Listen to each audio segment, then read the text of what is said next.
성류와 승효는 어렸을 때부터 많은 추억이 있었습니다. 좋은 곳에 가자고 하면서 운동도 되고 승효를 꼬셔서 데리고 간 곳은 엄마의 생일 선물을 사기 위해 고깃집 불판 닦는 아르바이트 장소였습니다.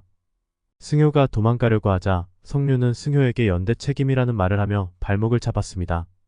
성류의 엄마는 성류가 바람을 피웠다는 사실을 믿을 수 없었습니다.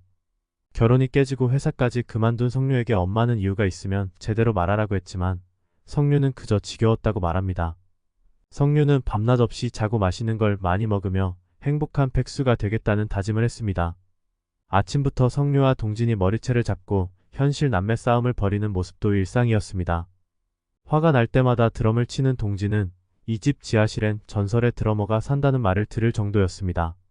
성류는 엄마에게 넘겼다고 배신자를 응징해야 한다며 화를 내곤 했지만 이러다 또 엄마에게 맞기 십상이었습니다. 나유는 최승효의 과거에 대해 알고 싶어 했습니다. 승효는 프랑스에서 태어나 키가 작고 한국어도 잘 못했습니다. 이모가 외교부로 출근하면서 승효를 돌봐준 덕에 승효는 성장했지만 성류는 승효가 자란데 8알은 자신 덕분이라고 자부했습니다. 이런 말들을 허언증이라고 치부했습니다. 승효는 인생에서 처음으로 만난 또라이라는 표현을 쓸 정도로 성류와의 첫 만남이 좋지 않았습니다. 첫 만남부터 더럽게 시작되었고 싫어하는 음식을 자신에게 다 주는 등 승효는 성류를 힘들게 했습니다. 깍두기를 핑계로 술래로 만들고 화장실까지 따라 들어오는 변태 같은 행동을 했다는 말에 나유는 충격을 받았습니다. 성류의 결혼이 깨지고 회사에서 잘린 일은 온 동네에 화제가 되었습니다. 성류의 엄마 미숙은 너무 열이 받았고 성류는 자신을 놓고 잔치가 벌어졌다는 느낌을 받았습니다. 그런데도 위로해주는 친구는 없고 오히려 더 열받게 하는 찐친만 곁에 있었습니다. 집에만 있자니 할 일이 없어 성류는 엄마가 키우는 쪽파를 뽑아 파전을 해먹었습니다. 길 한가운데서 고물을 쏟은 할머니를 도와주던 승효와 단호는 고물을 고물상에 가져가면 케이지당 100원을 받는다는 이야기를 듣고 그 가격에 놀랐습니다. 할머니가 끌고 다니던 바퀴가 삭은 수레를 밀어주며 함께 폐지를 옮기던 그들은 결국 3,000원을 받았습니다.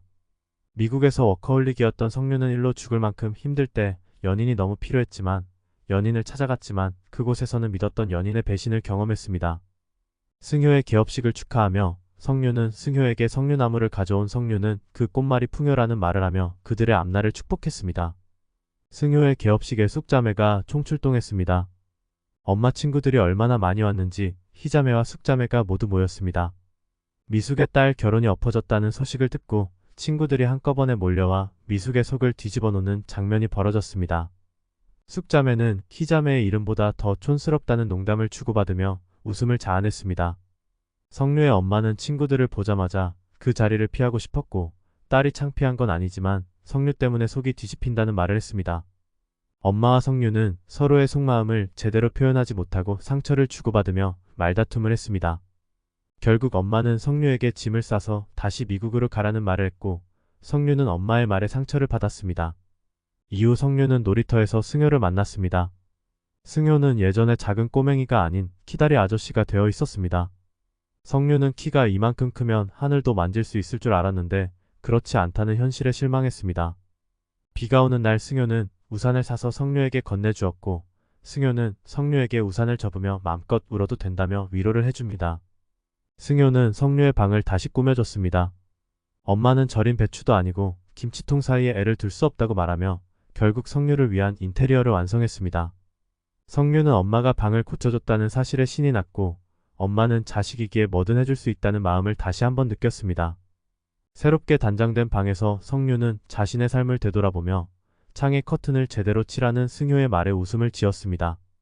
예전에 살던 집으로 돌아온 승효와 성류는 다시 일상의 평화를 찾게 되었습니다.